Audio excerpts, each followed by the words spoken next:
Been around. And yeah, I've been around. I know a man when I see one, and this not pass a sniff test. And to say, that these acts happened. And so I think that is the problem with people like you, people like me, people like Ye, is that we're giving people the permission to be themselves. It's so interesting you say that, because the first time I was ever super heavily attacked by the Matrix is when I said depression wasn't real.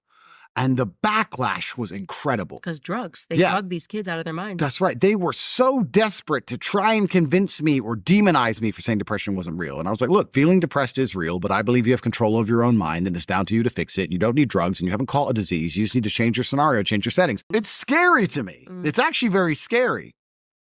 The point I wanted to make on freedom is very interesting, because you've experienced how the Matrix tries very hard to shut you up, and they try to intimidate you. They try and ruin your life and intimidate you. That's effectively what they try and do. And it takes a particularly stubborn type of person.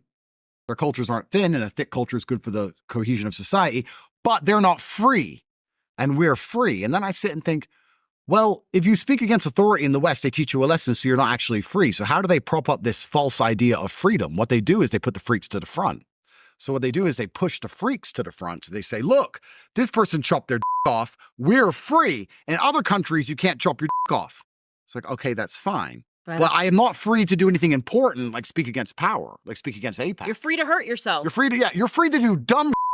You're not free to actually talk about anything important ever. And I feel like one of the reasons why they're promoting all this degeneracy is to try and keep this bullshit idea of freedom alive. Because if they took that away, you'd wake up and realize, oh, okay, this is actually no different than most of the world. And I'm not going to attack only the West for this. You can't talk against Putin in Russia, and you can't talk against Islam in Saudi, and you can't talk against the king of Laos. I'm sure you're going to